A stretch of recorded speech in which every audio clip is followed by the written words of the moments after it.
সুমি কলসি নিয়ে নদীর পাড়ে গেল পানি আনতে। গিয়েই দেখলো নদীর পাড়ে লম্বা এক লাইন। কি হচ্ছে এখানে? সবাই নদীর পাড়ে এভাবে দাঁড়িয়ে আছে কেন? কেন আবার? পানি নেওয়ার জন্য দাঁড়িয়ে আছি।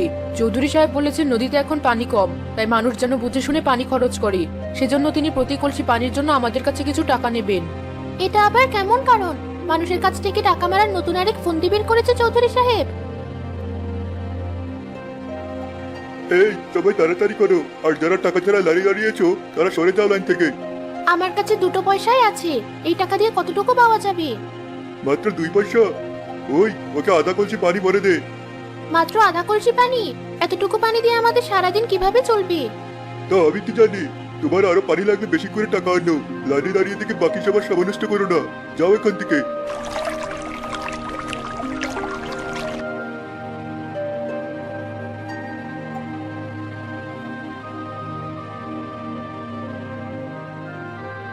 কি হয়েছে তোমার? তুমি এখানে কি করছো? আমার তো পানি পিপাসা পেয়েছে, পানির অভাবে নড়তে আর পারছি না। তোমার আগে এই রাস্তা দিয়ে কত মানুষ গেল, ওদের কাছে আমি কতবার পানি চাইলাম, কিন্তু কেউ আমাকে এক ফোঁটা পানি দিল না। কি করবে বলো? নদীর পানিটুকু আমাদেরকে টাকা দিয়ে কিনে খেতে হচ্ছে, তাই কেউ বাড়তি পানি খরচ করতে চাইছে না। আমার নিজেরও পানি অনেক কম, এটুকু পানি দিয়ে সারাদিন কিভাবে চলবো? তাহলে তুমি আমাকে পানি দেবে না? কি আর করার, পানির অভাবে মরতে হবে আমাকে। তুমি থাকো, আমি এখনই আসছি। কি হলো? মেয়েটা গাছের পাতা ছিঁড়ছে কেন? পাতা দিয়ে কি করবে? এই নাও, এই পাতাটাই করে তোমার একটু পানি দিলাম। এই পানিটুকু খেয়ে তুমি তোমার জীবন বাঁচাও। আমার জীবন বাঁচানোর জন্য তোমাকে অনেক ধন্যবাদ। আচ্ছা, আমি তাহলে আসি। তারা আগে যেও না। কি হলো? তোমার কলসিটা একটু নামাও, আমার একটা কাজ বাকি আছে। এই নাও। এ কি, তুমি ঠোকর দিয়ে আমার কলসিটার মাথা ভেঙে দিলে কেন? এখন থেকে তুমি এই কলসিটাতে যে জলই রাখবে সেটা সোনার জল হয়ে যাবে। আর সোনার জলটুকু তুমি যদি অন্য পানির সাথে মেশাও, সে পানিটুকু সোনার পানি হয়ে যাবে। তুমি কি বলছো এসব? এখন হয়তো তুমি আমার কথাই বিশ্বাস করছো না, কিন্তু পরে ঠিকই করবে। আমি তাহলে চললাম। এই কাকটা বড় অদ্ভুত। যাই, বাড়িতে সবাই আমার জন্য অপেক্ষা করছে।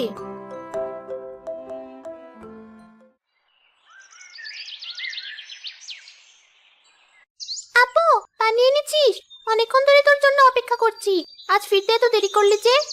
চৌধুরী সাহেব এখন নদীর পানি দেওয়ার জন্য টাকা নিচ্ছেন। আমার কাছে যে 2 পয়সা ছিল, ওইটুকু দিয়ে মাত্র আধা কলসি জল আনতে পেরেছি। আপু, তুই ওদেরকে টাকা দিতে গেলি কেন? এত বড় নদী, যেখান থেকে মন চায় সেখান থেকে একটু পানি তুলে আনলেই তো হতো।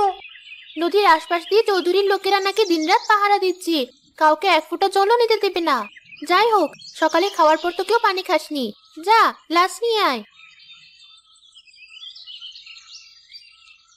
এই নাও গ্লাস, পানি দাও আমাকে। এই নে। মিনি, আপু, দাঁড়া, পানিটার রং দেখ কেমন যেন। তাই তো, কিন্তু পানি নেওয়ার সময় তো ঠিক রঙই দেখলাম, এখন আবার এই রং কিভাবে হলো? আমার কাছে তো এই পানি দেখতে সোনার মনে হচ্ছে। আর দেখ, রোদে ধরার পরে পানি কেমন চকচক করছে। তাই তো, তার মানে কি কাকটা সত্যি কথাই বলেছিল? কোন কাক? রবিন, ঘরে কোথাও সামান্য পানি পেলে নিয়ে আয়, একটা পরীক্ষা করতে হবে। আপু, তুই এই পানি সত্যি নদী থেকে এনেছিস? তা এনেছিলাম, কিন্তু কাকটাই হয়তো কোনো জাদু করেছে এই পানির উপর, তাই এই পানি সোনার হয়ে গেছে। এই রে আপু, পানি।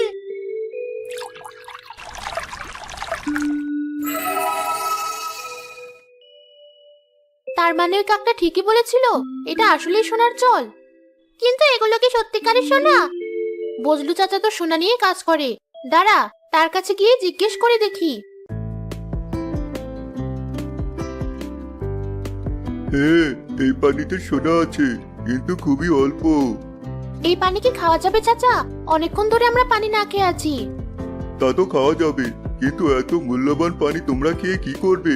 আমাকে দিয়ে দাও পানিটুকু, আমি তোমাদেরকে ভালো দাম দিচ্ছি। সত্যি বলছেন চাচা? ঠিক আছে, দিন তাহলে। আপু, এই টাকাগুলো দিয়ে তুমি কি করবে এখন? সবার আগে বেশি করে পানি কিনে আনবো নদী থেকে। বাড়িতে যতগুলো কলস আর পাতিল আছে, সব নিয়ে তোরা আমার সাথে চল। ঠিক আছে আপু।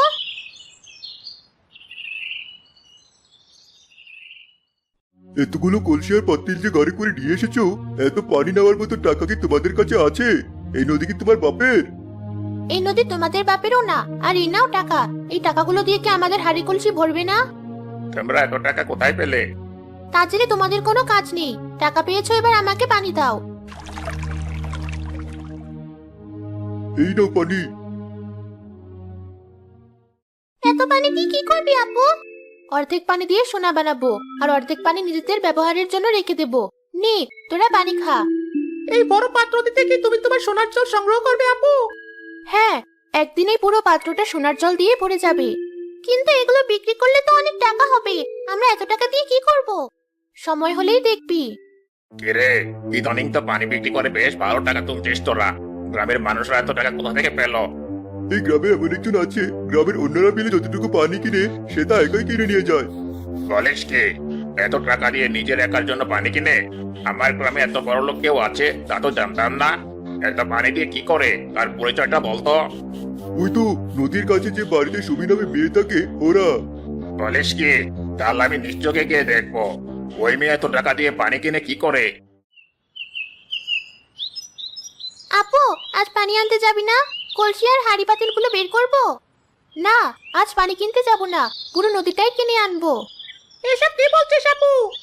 হ্যাঁ, একদম ঠিক বলছি। তোরাও চল আমার সাথে।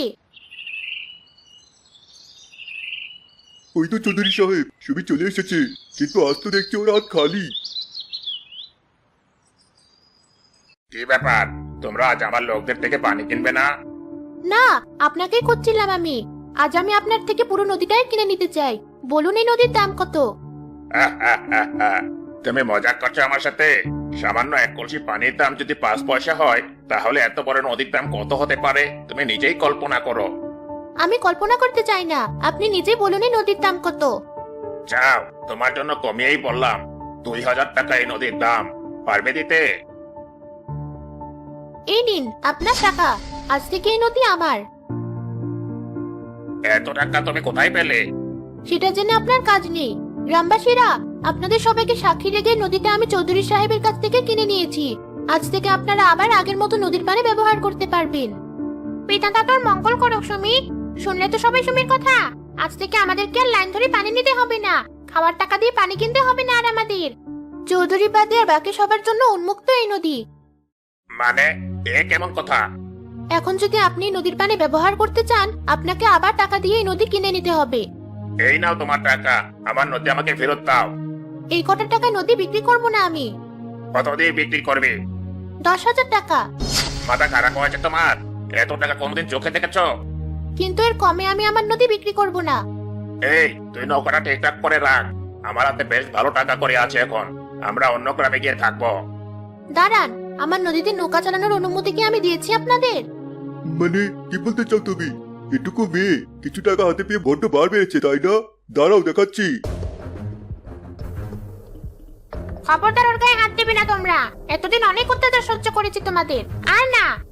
পালোই পালো, নিজের জান নিয়ে বাড়ি ফিরতে চাইলে আমাদের নদী থেকে দূরে সরো, নয়তো পুরো গ্রামবাসী মিলে তোমাদের এমন অবস্থা করব। ঠিক আছে ঠিক আছে, এই তোরা এদিকে চলে আয়, দেখি অন্য উপায় বের করা যায় কিনা।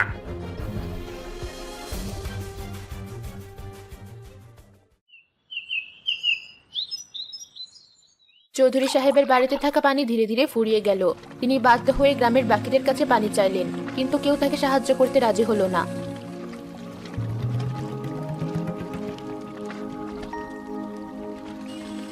স্বামী, আমাকে মাফ করে দাও। সেই কবে থেকে তৃপ্তি করে পানি খাই না। আমাকে একটু নদীর কাছে যেতে দাও। না, কোনো পানি দেওয়া হবে না তোমাকে। হ্যাঁ, তুমি পানি রেখে মরলে আমাদের কিছু যায় আসে না। এভাবে বলিস না তোরা। চৌধুরী সাহেব, আপনি কি আপনার ভুল বুঝতে পেরেছেন? হ্যাঁ, আমি আর কখনোই গ্রামের লোকদের উপর অত্যাচার করব না। তুমি আমাকে পানি না দিলেও আমার পরিবারের জন্য অন্তত কিছু পানি দাও। আমার কারণে ওরাও কষ্ট পাচ্ছে। ঠিক আছে, আমি আপনাকে ক্ষমা করে দিলাম। মিনি, চৌধুরী সাহেবের জন্য 1 গ্লাস পানি নিয়ে আয়।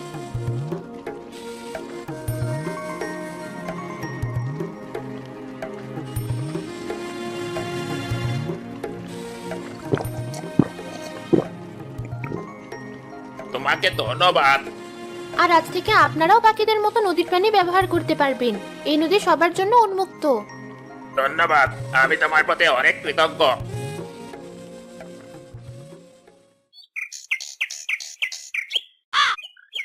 স্বামী, কেমন আছো? আরে তুমি, সেদিন তোমার দেওয়া সোনার জলের জন্য আজ সবাই এত শান্তিতে আছি। যা হয়েছে সব তোমার উদারতা আর সুন্দর মনের কারণে হয়েছে। আমি তো তোমার মতো একজনকে খুঁজছিলাম, যে গ্রামের মানুষকে সাহায্য করবে। তোমাদেরকে আমার সাহায্য করা শেষ, এখন আমি আমার সোনার জল ফেরত নিতে এসেছি।